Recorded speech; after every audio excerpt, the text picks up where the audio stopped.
దోషములేనివాడా దోషిగా మారితివా నా పాపముకై నా శాపముకై దోషములేనివాడా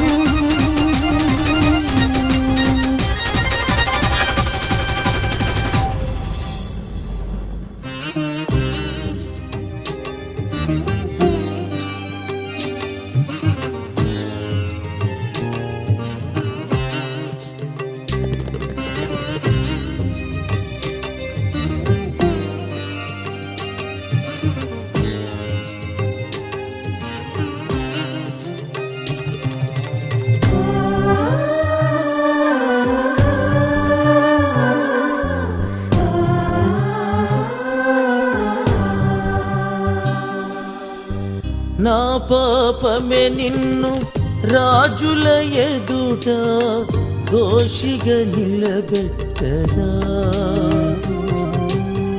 నా పాపమే నిన్ను రాజుల ఎదుట దోషిగా నిలబెట్టగా నలిగి కరిగి పోతివా రూపములేని వానిగా నలిగి కరిగి పోతివా రూపములేని వానిగా దోషుల నడుమ మరణించినావా దోషుల నడుమ మరణించినా దోషములేనివాడా దోషిగా మారితివా నా పాపముకై నా శాపముకై దోషములేనివాడా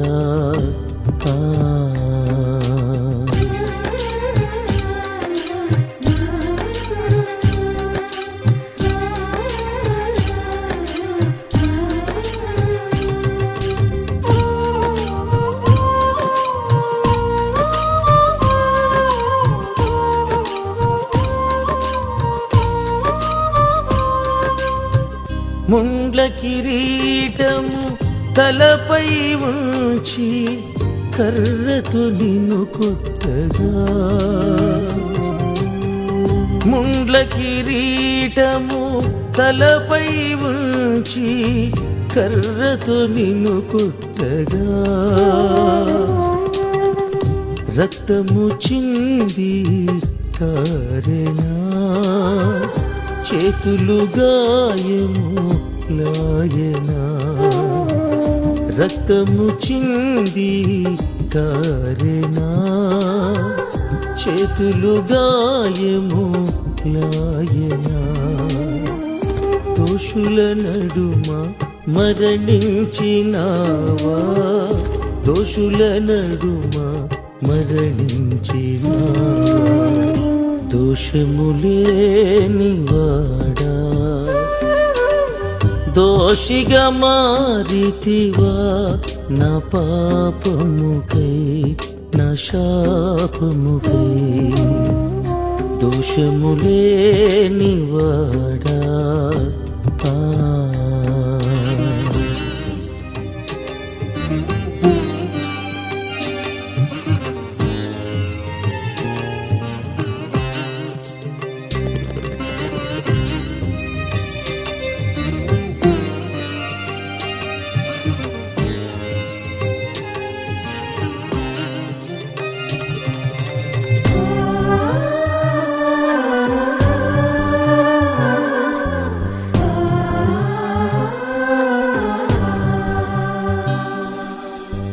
నీ దయ నన్ను నీ జత పనిలో కృపయే నిలిపినది.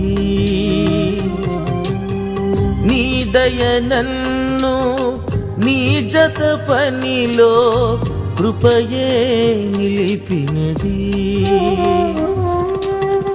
సింహాసనము ఇచ్చుటకై పెండ్లి కుమార్తెగా మార్చుటకై సింహాసనము ఇచ్చుటకై పెండ్లి కుమార్తెగా మార్చుటకై దోషుల నడుమ మరణించినావా, దోషుల నడుమ మరణించినావా, దోషములేనివాడా దోషిగా మారితివా, నా పాపముకై నా శాపముకై దోషములేనివాడా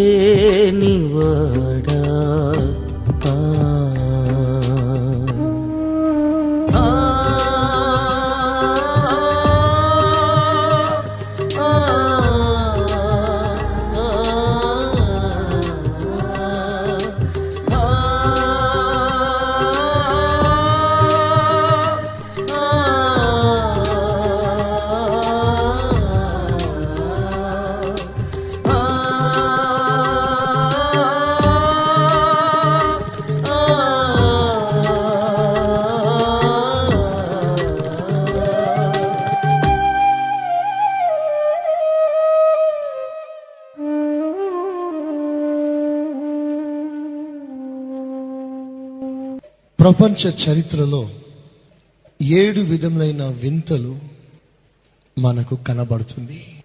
7 వండర్స్ ఆఫ్ ద వరల్డ్ అన్నారు. ఆ 7 వింతలు నిజముగా వింతైనదే, ఆశ్చర్యమైంది.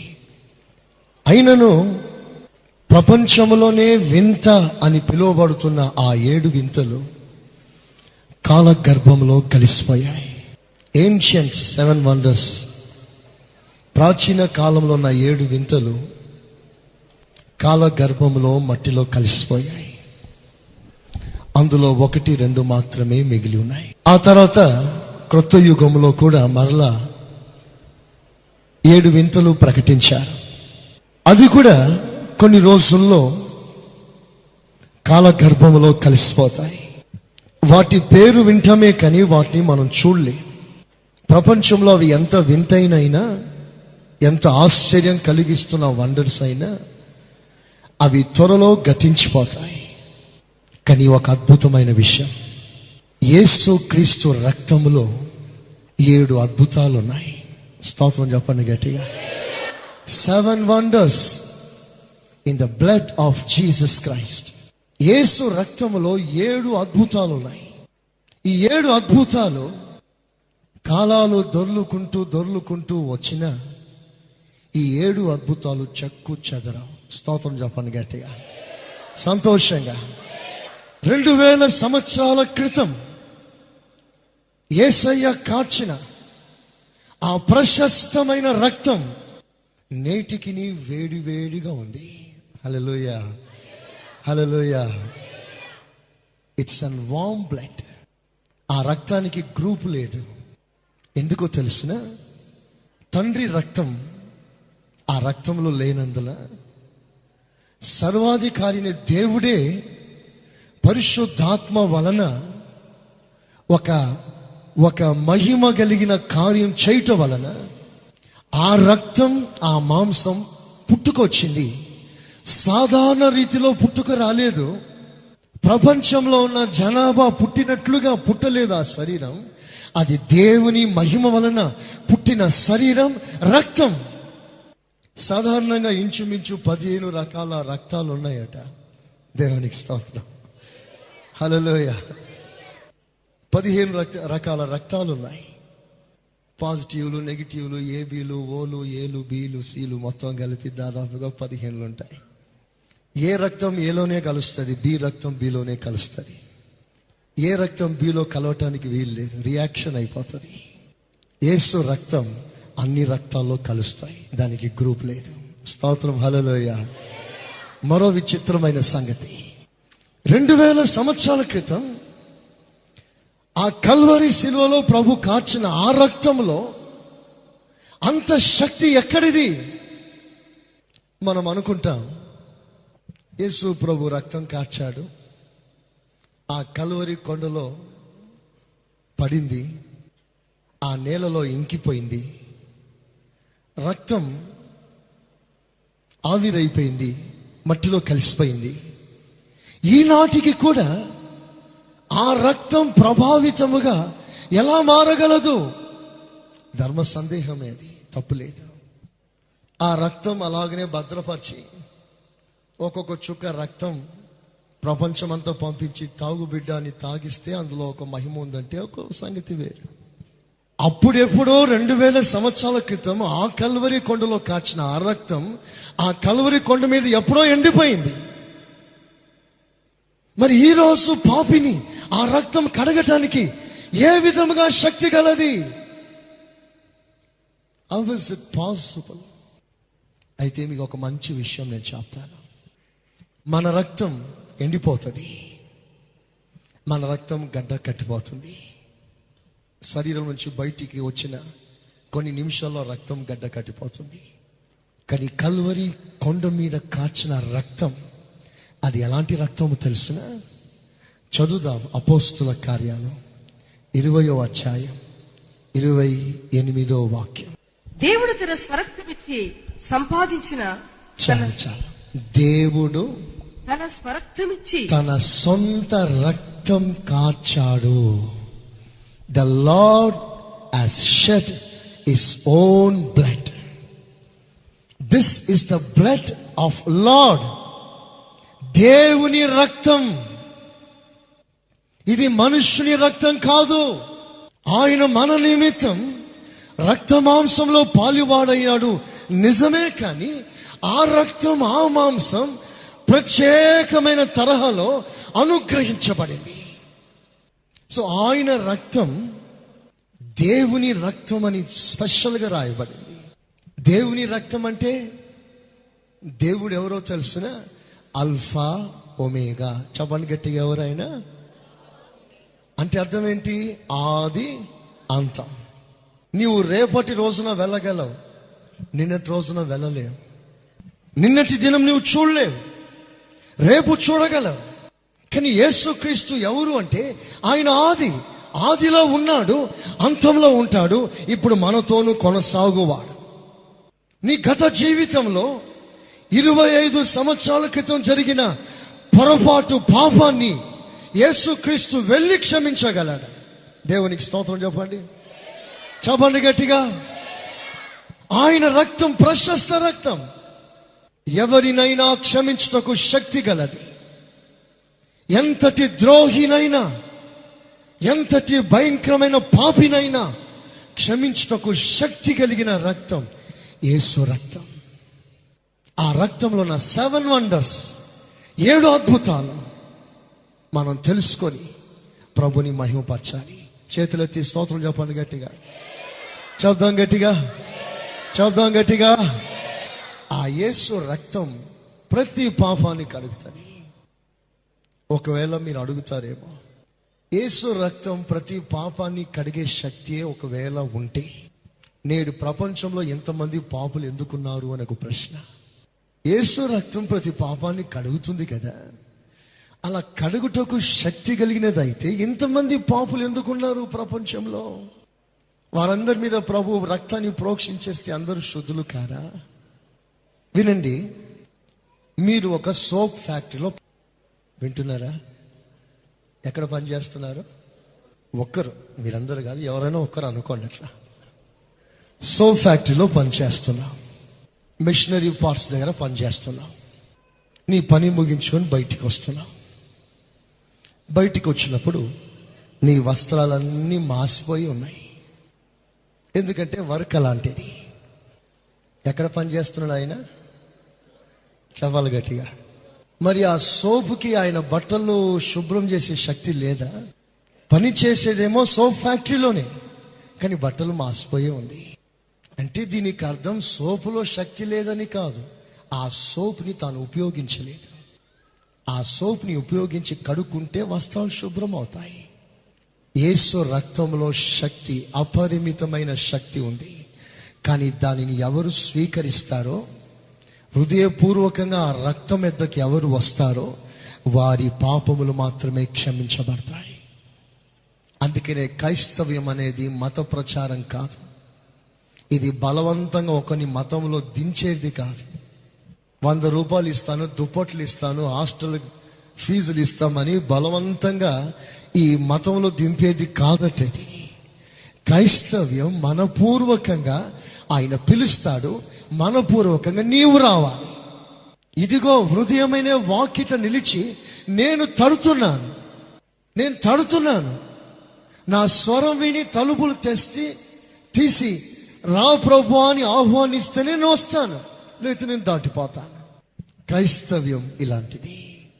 అయితే ఈరోజు నా కొన్ని ప్రాముఖ్యమైన విషయాలు మీకు చెప్పాలని ఆశిస్తాను. మొట్టమొదటిగా యేసు క్రీస్తు రక్తంలో ఉన్న సుగుణం, వండర్, అద్భుతం, ఆశ్చర్యం అదేంటంటే యేసు రక్తములో ఎంతటి ఘోరమైన పాపమైనా సరే కడుగుటకు శక్తి గలది. ఎఫెసీ పత్రిక 1వ అధ్యాయం 7వ వాక్యం. దేవుని కృపా మహదైశ్వర్యమును బట్టి ఆ ప్రియుని యందు ఆయన రక్తం వలన మనకు విమోచనం, అనగా మన అపరాధములకు క్షమాపణ కలిగి ఉన్నది.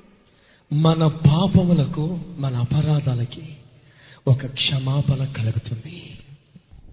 యేసు క్రీస్తు రక్తం ప్రతి పాపాన్ని కడుగుతుంది.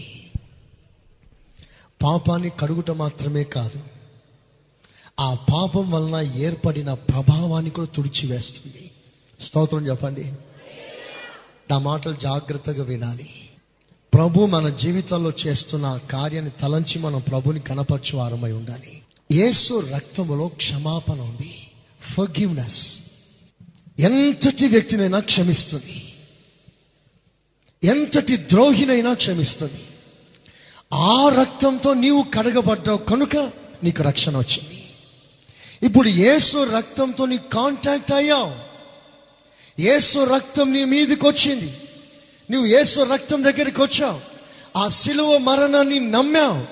నా కొరకు యేసయ్య చనిపోయాడు, సర్వలోక పాప పరిహారార్థమై యేసుక్రీస్తు రక్తం కార్చాడు, ఆ రక్తం నా పాపం నుండి విడిపించింది, నమ్మావు, అది నీకు నీతిగా ఎంచబడింది, నీవు రక్షణ పొందావు. By faith you are saved. రక్తాన్ని కళ్ళతో నువ్వు చూడలేదు, యేసుక్రీస్తు రక్తం కార్చుట నువ్వు ఎరగలేదు, కానీ వాక్యం సత్యం బోధిస్తుంది. నీ హృదయపూర్వకంగా నమ్మావు, ఆ రక్తం నీ నమ్మిక చొప్పున బై ఫెయిత్ ఆ రక్తం నీ ఎద్దకొచ్చి నీ పాపములన్నీ తుడిచివేసేసింది. స్తోత్రం చెప్పండి గట్టిగా, చెప్పండి గట్టిగా. నీ పాపాలు క్షమించబడ్డాయి. ఆ పాపములో ఉన్న ఆ ప్రభావాన్ని కూడా, ఆ పాపపు పరిమాణమును కూడా దేవుడు ఎత్తివేశాడు. ఇప్పుడు నీ పాపాలు క్షమించబడ్డాయి అని నువ్వు నమ్ముతున్నావు. అలా నమ్మే వారందరూ చేతులు ఎత్తి దేవుని స్తోత్రం చెప్పండి, చెప్పండి గట్టిగా. సెకండ్ విషయం, యేసు రక్తం నీ లోనికి వచ్చినప్పుడే నీ పాపాలు క్షమించబడ్డాయి, అప్పుడే నీవు రక్షించబడ్డావు. యేసు రక్తం నీ లోనికి వచ్చింది, నిన్ను తాకింది, నీ హృదయాన్ని తాకింది, నీ కళ్ళను తాకింది, నీ శరీరాన్ని తాకింది, నీకు రక్షణ వచ్చింది. ఆ రక్తం నీ ఎద్దకు వచ్చినప్పుడు ఆ రక్తంతో పాటు నీ ఎద్దకి ఏమొచ్చిందో తెలిసిన బైబుల్ సెలవిస్తుంది, రక్తం ప్రాణం. The blood of Jesus is his own life. Yesu Kreestu యొక్క జీవమే నీలోనికి వచ్చింది. రక్తములో జీవం ఉంది, ఆ జీవమే నీలోనికి వచ్చింది. ఆ జీవాన్ని బట్టే నీలో నిత్య జీవం కలిగింది, ఇటర్నల్ లైఫ్. నీవు అల్ప ప్రాణివి, క్షణిక కాలం ఉండే జీవితాలు మనవి. కానీ యేసుక్రీస్తు రక్తం మనలోనికి రాగా మన పాపాలు క్షమించడం మాత్రమే కాదు, ఆ రక్తంలో ఉన్న ప్రాణం మనలో వర్కౌట్ అవ్వడం ప్రారంభిస్తుంది. అప్పుడు మనలో నిత్య జీవం ఉబుకుతుంది. దేవునికి స్తోత్రం చెప్పండి, చెప్పండి గట్టిగా. ఆ రక్తం, ద లైఫ్ ఆఫ్ జీసస్, యేసు జీవం నీ శరీరంలో ప్రవేశించింది. ఎప్పుడైతే నా శరీరంలో యేసయ్య జీవం వచ్చేసిందో, ఆ జీవం వర్క్ అవుతుంది. It works. ఆ రక్తంలో ఉన్న మూల సిద్ధాంతం ఏంటో తెలుసునా? ఆ రక్తంలో ఉన్న మూలమైన అంశం ఏంటో తెలుసునా? పాపములను క్షమించుట. పాపములను క్షమించుట. ఎప్పుడైతే పాపములను క్షమించే ఆ రక్తం జీవముతో కలిసి నీలోనికి వచ్చేసిందో, ఆ యేసయ్య జీవం నీలో పని చేయడం ప్రారంభించాలి. ఎలాగో? నేను మిమ్మును క్షమించిన లాగున మీరును ఇతరులను క్షమించుడి. As I have forgiven you, you have to forgive others. This is the life of Jesus. అలాగున నువ్వు క్షమిస్తున్నప్పుడే యేసయ్య జీవం నీలో పని చేస్తుంది అని అర్థం. నీవు క్షమించలేదనుకో, నీకు క్షమించే మనసు లేదనుకో, యేసయ్య జీవం నీలో పని చేయట్లేదు. ఒక మాటలో చెప్పాలంటే you are not yet saved. నీవు ఇంకా రక్షణ పొందలేదు. యేసు రక్తంలో ఉన్న మూలం ఏమిటంటే ఇతరులను క్షమించుట, పాపాలని క్షమించుట. ఆ రక్తం నాలోనికి వచ్చినప్పుడు ఆ రక్తంలో ఉన్న జీవం ఉందే, జీవం, the very life of Jesus. ఆ జీవం యేసు ఏ విధంగా క్షమించాడో నేను కూడా ఆ విధంగా క్షమించాను. ఇప్పుడు సంఘానికి ఒక ముఖ్యమైన పాఠం. అందరూ జాగ్రత్తగా చూడండి. ప్రతిరోజు చెప్పే పాఠాలు వేరు. ప్రతి ఆదివారం ఈరోజు ఈ పాఠం ఒక ప్రాక్టికల్ క్లాస్గా మారాలి. స్తోత్రం చెప్తాం గట్టిగా, చెప్తాం గట్టిగా. యేసయ్య క్షమించినట్లుగా మనం క్షమించాలి. యేసయ్య క్షమించినట్లుగా మనం క్షమించాలి. ఈ రోజున మనమందరం ఆ కృప అడుక్కోవాలి. దయచేసి నా మాట ఎవ్వరు బైపాస్ చేయకండి. This is the message from the heart of the lord. ఎంతో మంది దేవుని బిడ్డలు ప్రభు దగ్గరికి వస్తున్నారు. ప్రభాని ప్రభుని ఆరాధిస్తున్నారు. కానీ హృదయంలో సంపూర్ణంగా క్షమించే స్వభావం లేక మనం ఎంత దైవికమైన ఆశీర్వాదాలకు ఎంత దూరం అవుతున్నానో ఈ రోజు నా స్పష్టంగా మీకు చెప్తాను. వీలైతే సాధ్యమైనంత మీరందరూ రాసి పెట్టుకోండి. బైబిల్లో చాలా స్పష్టంగా రాస్తుంది, నేను క్షమించిన ప్రకారం మీరును క్షమించండి. ఇప్పుడు చెప్పండి, మనం ఎలా క్షమించాలి? ఎలా క్షమించాలి? యేసయ్య క్షమించినట్లుగా మనం క్షమించాలి. చెప్పండి, కొంచెం గట్టిగా చెప్పండి. అది ఎలాగో? యేసు ప్రభు క్షమించినట్లుగా మనం క్షమించాలి. Hallelujah. The forgiven sin he remembers no more. ఏ నాటికి కూడా ఆయన దాన్ని జ్ఞాపకం చేసుకోడు. చరిత్ర చెప్తుంది, హిస్టరీ సేస్, ఆ బల్యముతో పొడిచిన వాని పేరట లాంగిమస్. లాంగిమస్ చరిత్రలో రాయబడిన మాటలు. లాంగిమస్ అంట. ఈ లాంగిమస్ అనే ఇతనికట కళ్ళ జబ్బు ఉందంట. కళ్ళ జబ్బు. ఆ కళ్ళ జబ్బు కలిగిన ఆ లాంగిమస్ పొడిచినప్పుడట రక్తం చిమ్మి కంట్లో పడిందంట. కళ్ళు బాగుపడిపోయింది. స్తోత్రం చెప్పండి గట్టిగా. చరిత్రలో రాయబడింది, అతడు మారు మనసు పొందాడు. మారు మనసు పొంది దేవుని సేవ చేసి హతసాక్షిగా మరణించిన వారి లిస్టులో రాయబడింది అతని పేరు లాంగిమస్. తనను పొడిచిన వానికి కూడా స్వస్థతనిచ్చింది యేసయ్య రక్తం. తనని హింసిస్తున్న వారిని వీరేమి చేయుచున్నారో వీరు ఎరుగరు, వీరిని క్షమించుమని వేడింది ఆ ప్రేమ. అదండి క్షమించుట అంటే. అది నిజమైన ప్రేమ, అది నిజమైన క్షమాపణ. నీకు క్షమించే ఆ గిఫ్ట్ రావాలి. It's an supernatural gift. క్షమించుట సాధారణమైన విషయం కాదు. ఎందుకంటే ఒక మాట అంటే మనం పడలేక చేత కాకపోయినా మౌనంగా ఉండిపోయి ఆ బాధని మనసులో పెట్టేసుకుంటాం. కానీ అతన్ని కొట్టడానికి చేత కానప్పుడు మనం ఏం చేస్తాం? మనసులో దాన్ని రిపీట్ చేస్తూ ఉంటాం. కానీ యేసయ్య గిఫ్ట్, క్షమించే ఆ వరం ఉందే అది పరలోక సంబంధమైంది. దేవునికి స్తోత్రం.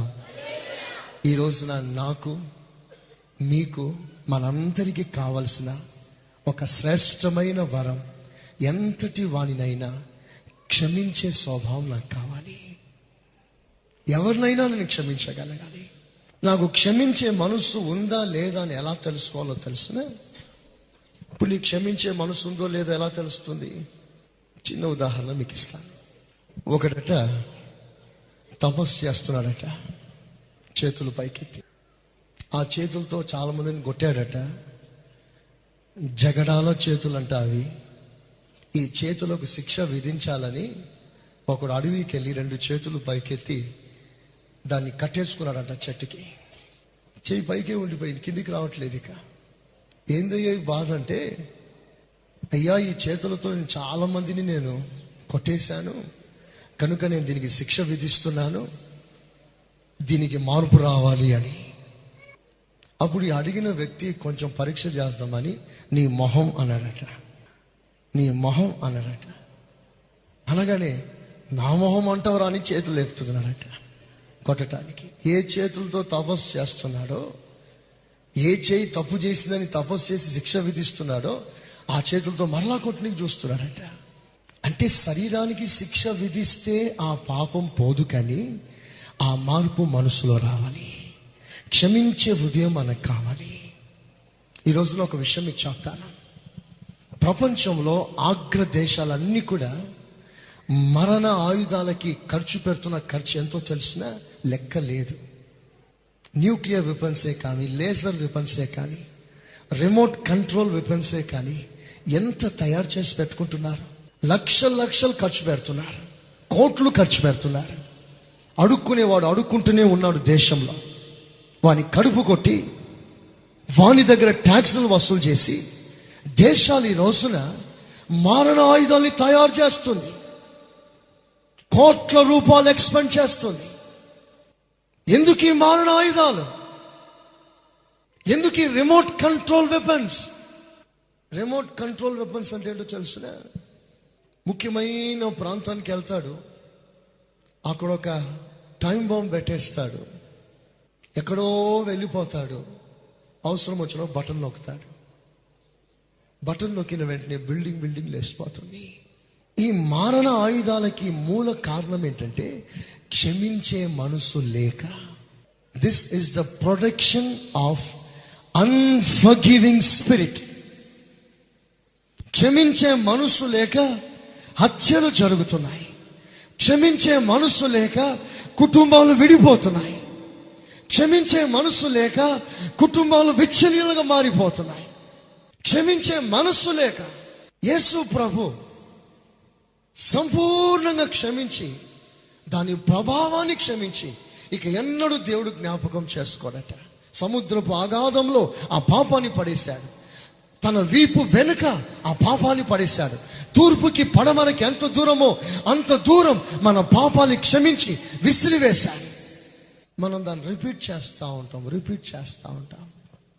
అందుకనే క్షమాపణలో 5 భాగాలు ఉంది.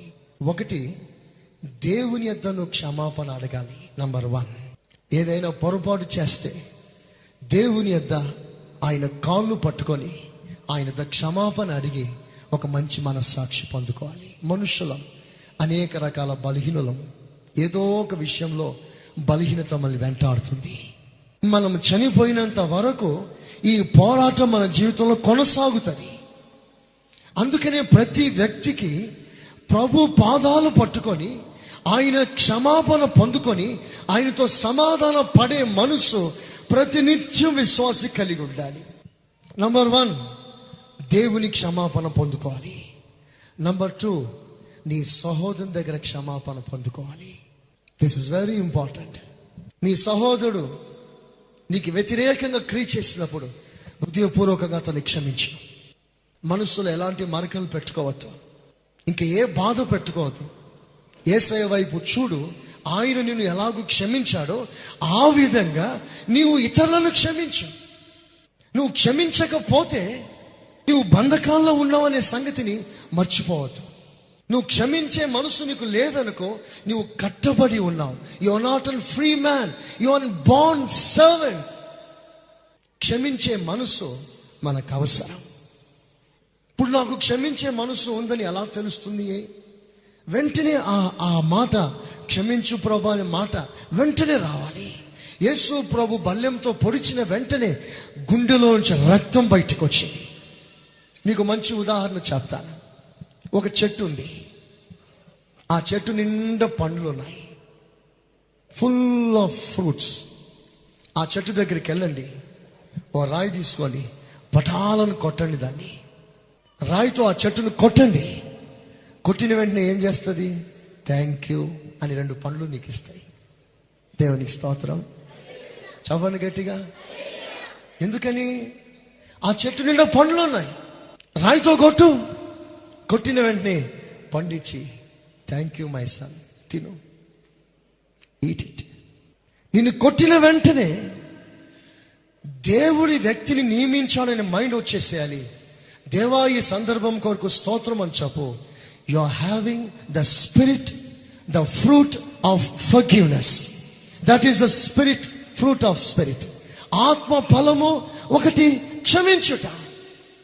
ఒక వ్యక్తి హింసించాడా, హృదయపూర్వకంగా వెంటనే క్షమించే మనసు తెచ్చుకో.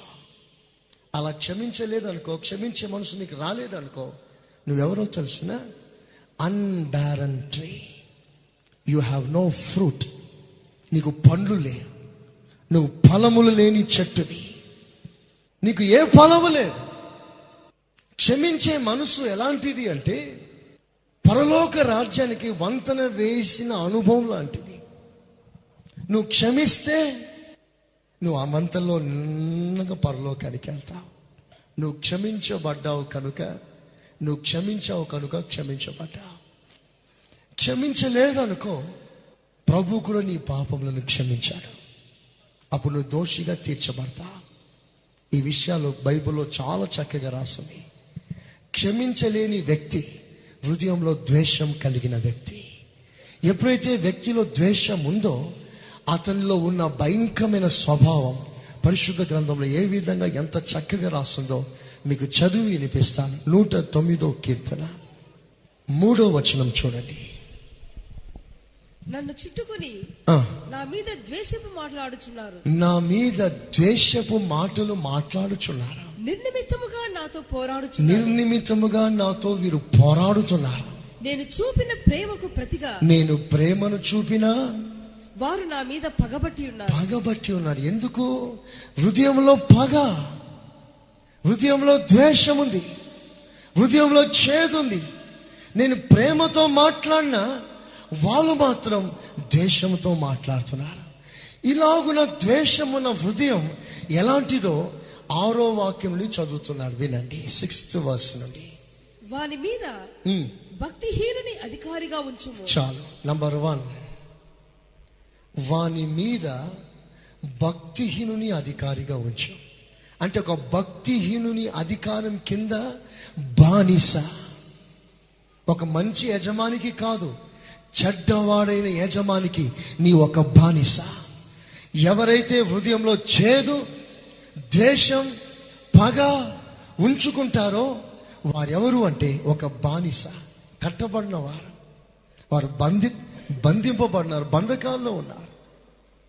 ఇలాగున బంధకాల్లో ఉన్నవారు ఎంత ముందుకు వెళ్ళాలనుకున్నా వారు పోలే. ఓ 2 తాగుబోతులు ఏం చేశారో తెలుసా? ఓ పడవ ఎక్కి ఆ మైకంలో వాళ్ళు ఎక్కడున్నారో ఎలాగున్నారో అర్థం కాక, పడవ ఎక్కామరా, తెడ్లు దిప్పురా అన్నాడు. అంతే, తెడ్లు దిప్పుతున్నాడు. తెడ్లు అంటే 2 కర్రలు. తెడ్లేస్తున్నారు. రాత్రంతా వేస్తా ఉన్నారు. ఏసి ఉదయకాలం వాళ్ళ నిషా తగ్గిన తర్వాత చూస్తే వాళ్ళు అక్కడే ఉన్నారు. క్యావగా రాత్రంతా తెడ్లేసాం కదా, మన ఇంటికి రాలేదంటే ఇక్కడే ఉన్నామేంటి, ఎందుకు ఇలా జరిగిందని చూస్తే ఆ పడవ చెట్టు కట్టేస్తుంది. ఆ కట్లు విప్పకుండా వీళ్ళు ఎంత తెడ్లేసినంత మాత్రాన పోతారా ముందుకి? కట్లు విప్పబడాలి అంటే నువ్వు క్షమించాలి, అప్పుడు నువ్వు క్షమించబడతావు. నంబర్ 1, నువ్వు క్షమించకుండా హృదయంలో చేదు ఉంచుకుంటే నువ్వు ఒకనికి బానిస. నంబర్ 2, అపవాది వారి కుడి ప్రక్కన నిలుచునుగాక. ఎవరుంటారంట మీ ప్రక్కన? దయ్యం ఉంటుంది. చెప్పండి ఎవరు? అపవాది అంటే స్టైల్గా ఉంది, దయ్యం ఉంది మీ పక్కన. యేసు ప్రభు లేడు అంటే ఎవరి హృదయంలో చేదుందో వారి ప్రక్కన సైతాను ఉన్నాడు. అది వాని సరుకు. నంబర్ 3, వాడు విమర్శలోనికి తేబడినప్పుడు, వాడు న్యాయ విమర్శన సభలోనికి వచ్చినప్పుడు దోషి అని తీర్పు నందునుగా. ఎందుకని? అతని హృదయంలో చేదు, అతడు క్షమించలేదు కనుక అతడు క్షమించబడలేదు. అతడు క్షమించలేదు కనుక అతడు క్షమించబడలేదు. క్షమించబడలేదు కనుక దోషిగా తీర్పు తీర్చబడ్డాడు.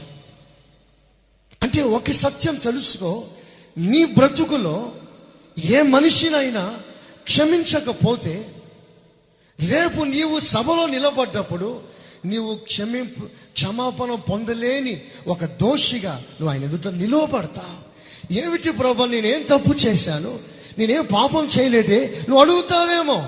దానికి ప్రభు సమాధానం ఇస్తున్నాడు, నీవు క్షమించలేదు కనుక నీవు క్షమించబడలేదు. నంబర్ 3, నువ్వు దోషి. నంబర్ 4, వాని ప్రార్థన పాపమగునుగా. నీ ప్రార్థన పాపముగా మారుతుంది. If you keep guile, hatredness in your heart, నీ హృదయంలో చేదు, ఆ ద్వేషం, క్షమించలేని స్వభావం నీలో ఉంటే నీ ప్రార్థన పాపముగా మారుతుంది.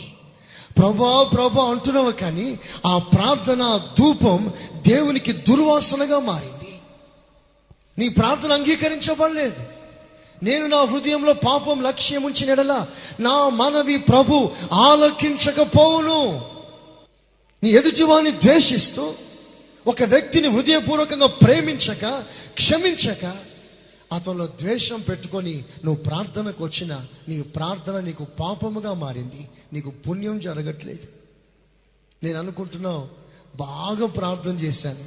నువ్వు ఎంత ప్రార్థన చేస్తున్నావు అంత పాపం నీకు మారుతుంది. కారణం నీలో క్షమించే మనస్సు లేకపోవడం వల్ల. అందరూ వినండి ఈ మాటలు దయచేసి.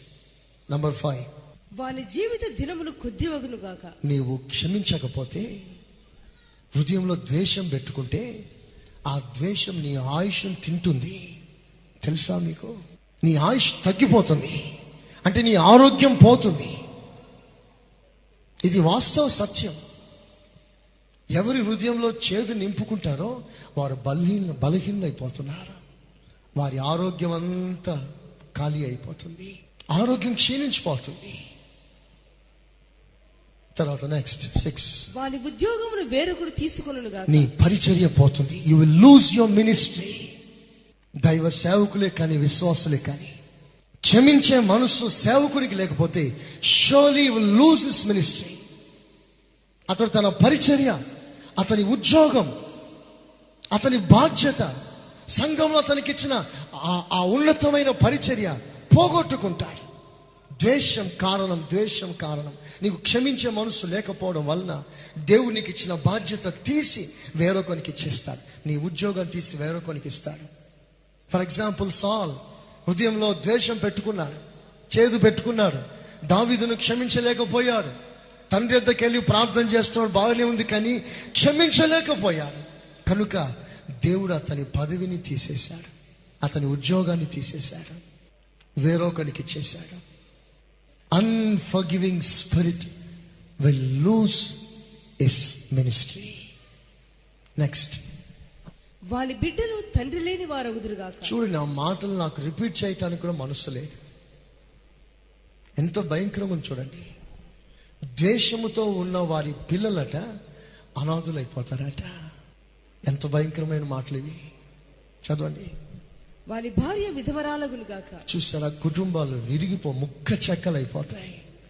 ద్వేషం గుండెలో నింపుకోవడం వల్ల కుటుంబాలు వేరైపోతున్నాయి.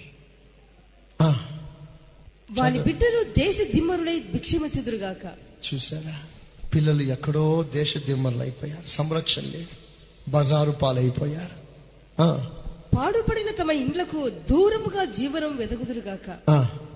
వారి ఆస్తి అంతయు అప్పుల వారు ఆక్రమించుకుంటారు. ఆస్తి అంతా అప్పుల వారు వచ్చి ఆక్రమించేస్తారు. వారి కష్టార్జితమును పరులు దోచుకుందురుగా. నీ కష్టపడి సంపాదిస్తున్నావు, కానీ ఎవరో వచ్చి నీ కష్టార్జితం తీసుకెళ్లిపోతున్నారు. వానికి కృప చూపు వారు లేకపోదురుగా. నీ స్థితిని చూసి అయ్యో పాపమని చెప్పేవాడు ఒక్కరుండరట. ఇదని ఎవరికి? క్షమించలేని మనస్తత్వం కలిగిన వారు, దేశం పగ హృదయంలో నింపుకున్నవారు. కనుక ఒక సేవకునిగా సంఘాన్ని బ్రతిమాలుకుంటున్నాను, ఎవరి మీద ఎలాంటి చేదు మీ గుండెల్లో ఉండకూడదు. వ్యక్తిని పూర్తిగా క్షమించండి. తండ్రులారా మీ పిల్లల్ని క్షమించండి. పిల్లలారా మీ తల్లిదండ్రులను క్షమించండి. సహోదరులారా నీ తమ్ముని క్షమించు. అక్కలారా మీ చెల్లెల్ని క్షమించండి. అత్తలారా మీ కోడల్ని క్షమించండి. కోడళ్ళారా మీ అత్తలను క్షమించండి. క్షమాపణ హృదయం జాలువారాలి ప్రతి హృదయపు లోతుల్లో నుండి. ప్రతి ఒక్కని నోట క్షమాపణ మాట రావాలి. ఏదో ఒకనాడు నీవు తప్పు చేస్తావు, అప్పుడు నీవు క్షమిస్తే ఆ క్షమాపణ కొలత ప్రకారంగా తండ్రి నిన్ను క్షమిస్తాడు. క్షమించుడి, అప్పుడు మీరు క్షమించబడతారు. యేసు ప్రభు పలికిన అద్భుతమైన మాట, తండ్రి వీరేమి చేయించున్నారు వీరెరగారు, వీరిని క్షమించు. అలా క్షమించే వారి ముఖాలు దేవదూత ముఖాలుగా వారిగా మారిపోతాయి. క్షమించే మనసు కలిగిన వారిని పరలోకం తెరిచి యేసుక్రీస్తు నిలబడి ఆహ్వానిస్తాడట. శత్రువుల్ని క్షమించాడితాడు, పరలోకంలో శ్రేష్టమైన స్థానం ఇవ్వాలి అని పరలోకమే ఆహ్వానిస్తుంది క్షమించే మనిషి. బైబిల్లో ఎక్కడ కూడా మిత్రుల కొరకు ప్రార్థన చేయమని ఆజ్ఞ ఇవ్వబడలేదు, కానీ శత్రువుల కొరకు ప్రార్థన చేయమని ఆజ్ఞ మాత్రం ఉంది బైబిల్లో. దేవునికి స్తోత్ర, హల్లెలూయా. ఇది ఒక థియరీ క్లాస్గా భావించకండి. కృప అడుక్కుందాం. యేసయ్య క్షమించినట్లుగా ఈ దినం నుండి మనం ఇతరులను క్షమించడానికి మనం ప్రయాసపడదాం. ఆ కృపను పొందుకుందాం. ఒకవేళ ఇప్పటికైనా మీలో ఎవరిలోనైనా నీ సహోదరుల విషయమే కానీ, సహోదరుల విషయంలో కానీ, ఎదుటి కుటుంబీకుల విషయంలో కానీ, ఇంకెవరి విషయంలోనైనా ఏమైనా చేదుంటే వెంటనే ఈరోజు దాన్ని తీసి బయట వేసేయండి. మీకు ఆరోగ్యం కూడా అది, పరలోక ప్రవేశం అది. తండ్రి యొద్ద క్షమాపణ అడుగు, సహోదరుని క్షమాపణ అడుగు. నంబర్ 3, నీకు నీవే క్షమించుకో. Forgive your self. సాతాను అనేక సార్లు మాట్లాడతాడు, నువ్వు చేసిన తప్పిదములు చిన్నది కాదు, దేవుడు కూడా నిన్ను క్షమించాడు అని మనస్సాక్షి ద్వారా సాతాను గద్దిస్తాడేమో. నిన్ను పట్టించుకోదు. యేసు రక్తం నా పాపాన్ని కడిగిందంతే. I believe it, I have faith. ఎంతటి ఘోరమైన పాపమైనా క్షమిస్తాడు. నీకు నీవే క్షమాపణ క్షమించుకో. నువ్వు ఎంత ద్రోహం చేసినా యేసు రక్తం నీ ఎద్దకు వచ్చింది, నేను క్షమాపణ అడిగాను, ప్రభు నన్ను క్షమించాడు. నంబర్ 4, నీ జీవితంలో కొన్ని చెరగని ముద్ర వేసిన సందర్భాలు నీ జీవితాల్లో ఉన్నాయి. అది మర్చిపోని సంఘటనగా సువర్ణ అక్షరాలుగా ముద్రింపబడింది నీ జీవితాల్లో. రోజుకు ఒక్కసారైనా దాన్ని తలంచుకుంటూ ఉండలేవు నీవు. అలాంటి సందర్భాలను కూడా నీ మనసులోంచి తీసివేయి. దాని కారకులు ఎవరైనా కావచ్చు. ఒకవేళ దేవుడే ఆ అనుమతి ఇచ్చాడేమో, దేవుడే అనుమతించాడేమో, అప్పుడు నువ్వు హృదయపూర్వకంగా ఆ సందర్భాన్ని క్షమించాలి. చాలాసార్లు చాలామంది జీవితాల్లో ఆ భయంకరమైన నష్టం కలిగినప్పుడు ఎందరో ప్రభుకు దూరం అయిపోయారు. వారి జీవితంలో ఆ చెరగని ముద్ర పడ్డప్పుడు, ఆ చేదు వారి జీవితంలో అనుభవం కలిగినప్పుడు ప్రభుకు దూరం అయిపోయారు. యోబు ఒక మాట అంటాడు, దేవుడు ఇచ్చాడు, దేవునికి స్తోత్రం. చెప్పండి సెకండ్ మీరు. దేవుడు తీసుకున్నాడు, దేవునికి స్తోత్రం. దేవుడు ఏం చేశాడట? ఇచ్చాడట. అంటే ఇచ్చినప్పుడు నువ్వు స్తుతించగలిగినప్పుడు, తీసుకున్నప్పుడు నువ్వు స్తుతించగలగాలి. కొన్ని సందర్భాలు నీ జీవితంలో ఓ భయంకరమైన వేదనకరమైన పరిస్థితులు సంభవించాయి. నువ్వు ఆ సందర్భాన్ని క్షమించాలి. అది నా మేలు కొరకు జరిగింది అని నువ్వు నమ్మాలి, విశ్వసించాలి. అది ఎంత నష్టమైనా కానివ్వండి, ఒక మాట మర్చిపోకండి, దేవుడు కీడు విషయంలో శోధించాడు. స్తోత్రం చెప్పండి గట్టిగా, చెప్పండి గట్టిగా. నీకు కీడు కలిగేటట్లుగా దేవుడు శోధించాడు, నీకు మేలు కలగటానికే శోధిస్తాడు. నువ్వు చెప్పుకోవాల్సిన మాట, అంత నా మేలు కొరకు జరిగింది అని. ఒకడు ఉండేవాడు, ఏది జరిగినా ఆయన ఏమంటాడంటే, this is for good, this is for good. ఇది మంచికే జరిగింది, మంచికే జరిగింది. ఎప్పుడు ఇదే మాట అంటాడు. అది ఏమైనా జరగనివ్వండి, ఇది మంచి కొరకే జరిగింది అంటాడు. ఒకరోజు అతడు రాజుతో కలిసి వేటకెళ్ళాడు. రాజుగారితో కలిసి వేటకెళ్ళాడు.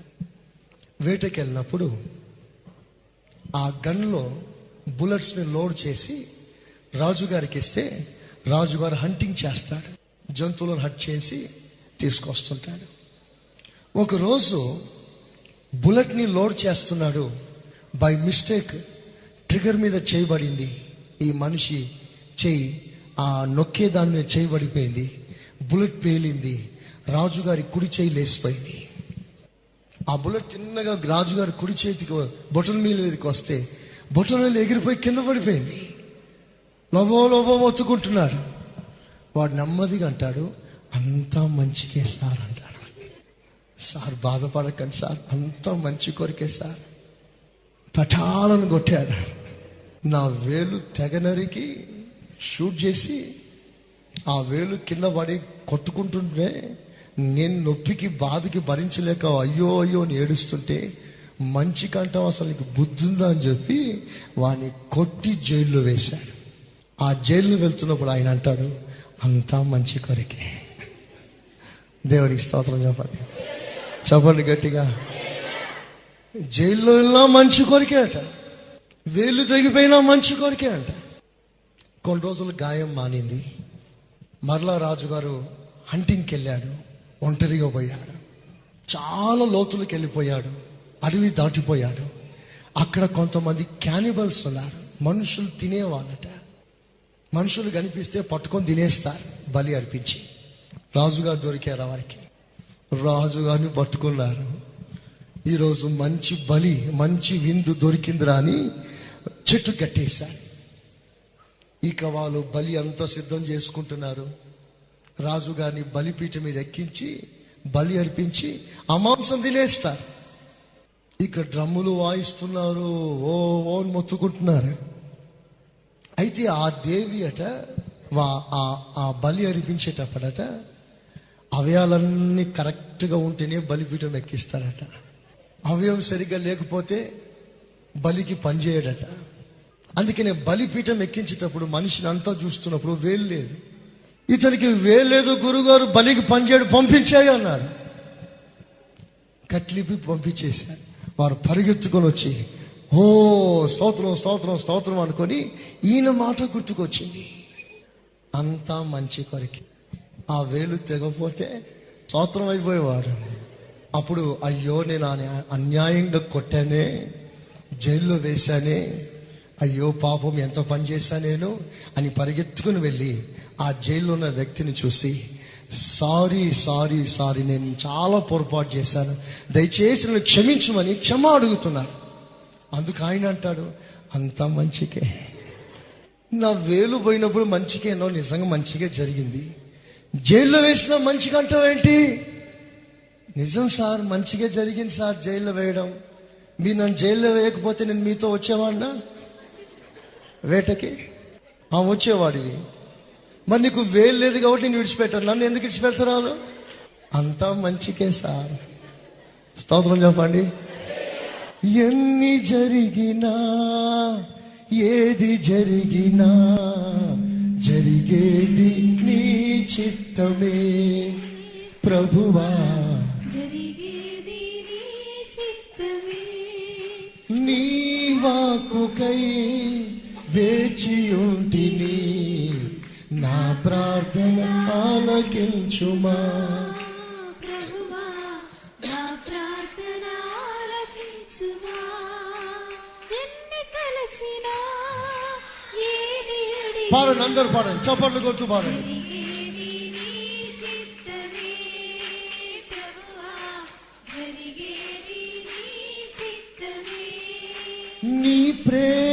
లేక నీ తోడు లేక ఏ ప్రాణి బ్రతుకలేదు. తోడు లేక నీ ప్రేమ లేక ఇలడాన ఏ ప్రాణి నిలువలేదు. అడవి పోవులే నీ ప్రేమ పొందగా, అడవి పోవులే నీ ప్రేమ పొందగా. నా ప్రార్థన ఆలకించుమా ప్రభువా. నా ప్రార్థన ఆలకించుమా. నా ప్రార్థన ఆలకించుమా ప్రభువా. నా ప్రార్థన ఆలకించుమా. హల్లెలూయా. మన జీవితంలో ఈ పాటలు చక్కగా పాడుకోవాలి. అంటే జరిగిన ఆ పరిస్థితిని బట్టి ఎవ్వరు దుఃఖపడకూడదు, బాధపడకూడదు. తప్పనిసరిగా నీ జీవితంలో ఆ కీడు వచ్చింది అంటే ఆ కీడుని నీ మేలు కొరికే దేవుడు చేశాడు. అది ఎంత భయంకరమైన కీడైనా పర్వాలేదు, దేవుడు మేలుకే చేస్తాడు. ఆయన నరుడు కాదు. సారీ దేవుని డైరీలో లేదు. దేవుని స్తోత్రం. అయ్యయ్యో పొరపాటు అయిపోయింది అని చెప్పేవాడు దేవుడు కాదు.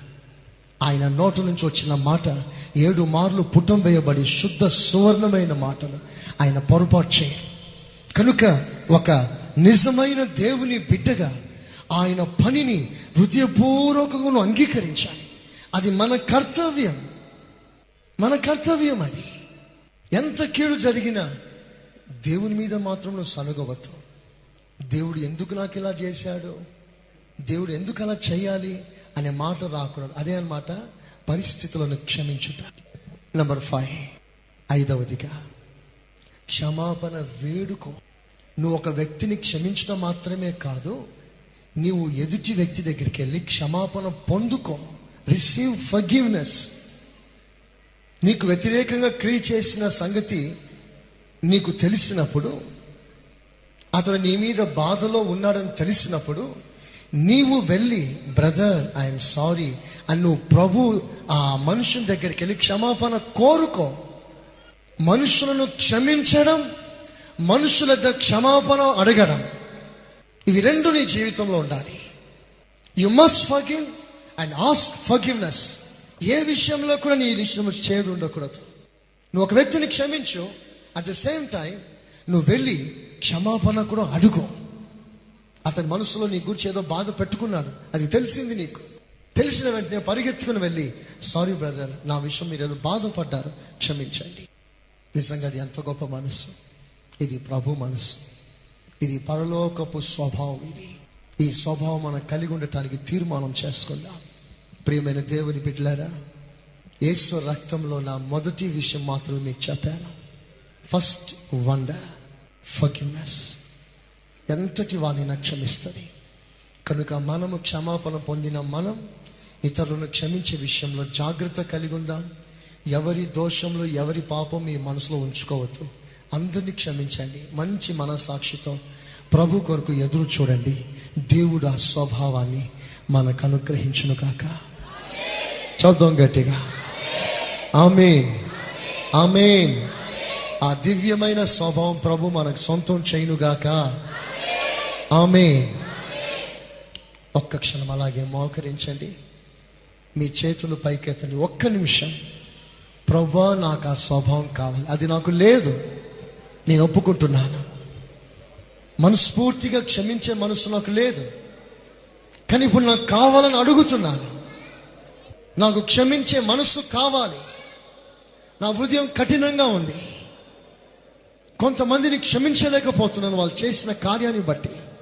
ఆ చేదు నా గుండెలో స్థిరపడిపోయింది. ప్రభా, క్షమించే మనసు నాకు కావాలి ప్రభా. మీరు క్షమించినట్లుగా నేను క్షమించాలి ప్రభా. యేసయ్యా, నువ్వు క్షమించినట్లుగా నేను క్షమించే వరం ఇవ్వండి, వరం ఇవ్వండి. యేసయ్యా, నా హృదయంలో ఏ చేదు ఉండకూడదయ్యా. ఎవరి మీద అసమాధానం ఉండకూడదయ్యా. మనుషులందరి ఎడలా నాకు సమాధానం దయచేయి. మీతో నాకు సమాధానం దయచేయి. సంఘమంతటిలో నాకు సమాధానం దయచేయి. యేసు నామములో అడుగుచున్నాను తండ్రి. ఆమేన్, ఆమేన్, ఆమేన్. ప్రభు నిశ్చయంగా మనల్ని అలాగున నడిపించునుగాక. ప్రతి వ్యక్తిని క్షమించే మనసు ప్రభు మనకి ఈ దినం అనుగ్రహించునుగాక. ఆమేన్.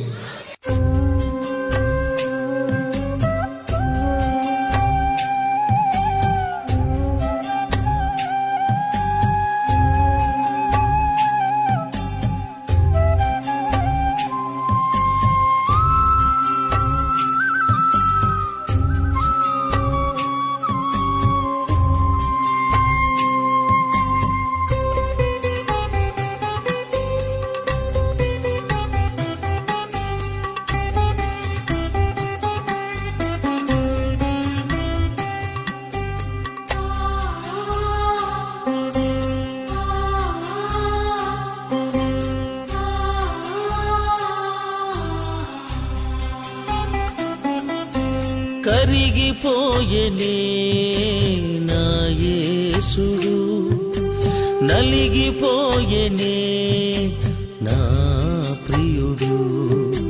కరిగిపోయెనే నా యేసుడు, నలిగిపోయెనే నా ప్రియుడు. చూడలేని వానిగా అసహ్యించినానుగా, చూడలేని వానిగా అసహ్యించినానుగా. యేసయ్యా, యేసయ్యా, యేసయ్యా, యేసయ్యా, యేసయ్యా, యేసయ్యా, యేసయ్యా, యేసయ్యా. కరిగిపోయెనే నా యేసుడు.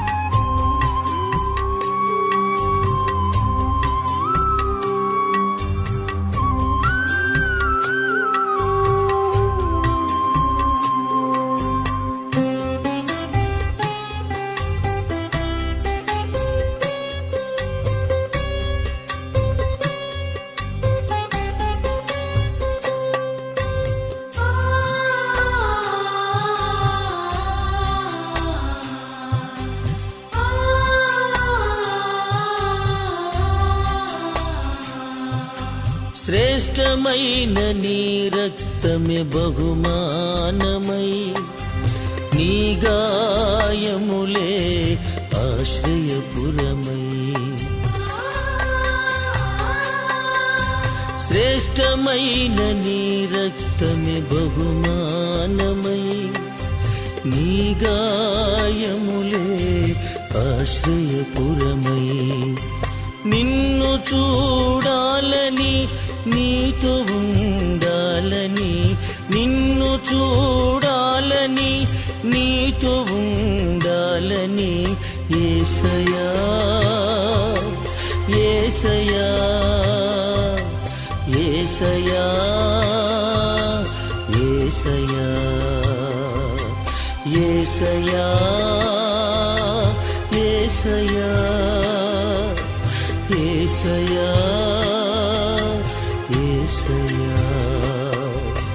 కరిగిపోయెనే నా యేసుడు, నలిగిపోయెనే నా ప్రియుడు. కరిగిపోయెనే నా యేసుడు, నలిగిపోయెనే నా ప్రియుడు.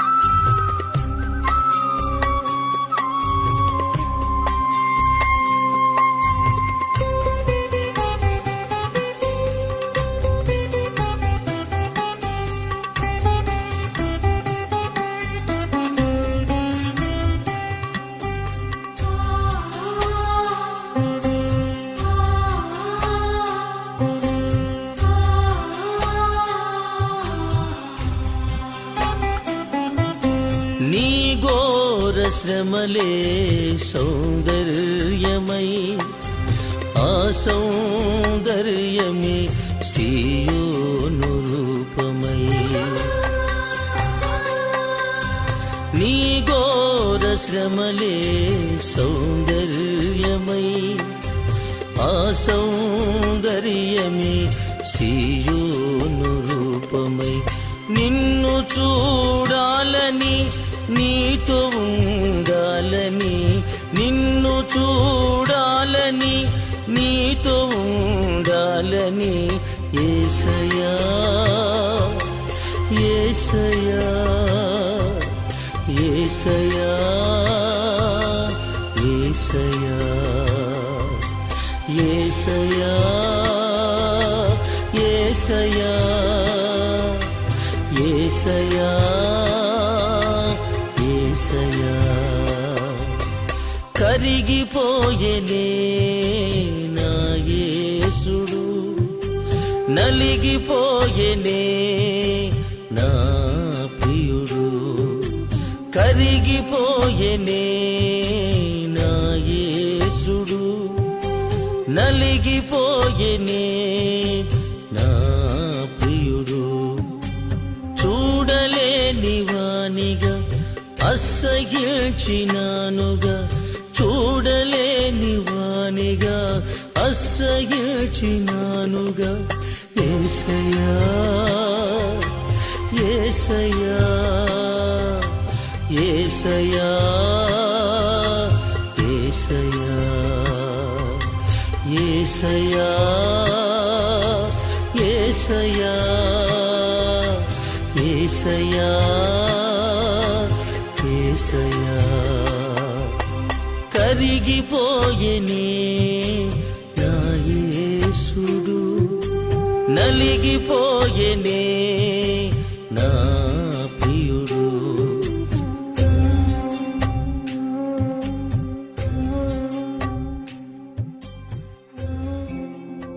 మీరు వినుచున్న ఈ పాస్టర్ సురేష్ గారి ప్రసంగాల క్యాసెట్ అదేవిధంగా మీకేమైనా ప్రార్థనావసరతలు ఉన్న ఎడల సంప్రదించండి. మా చిరునామా pastor Suresh, glorious ministries, Sionpuram colony, FCI, Ramagundam.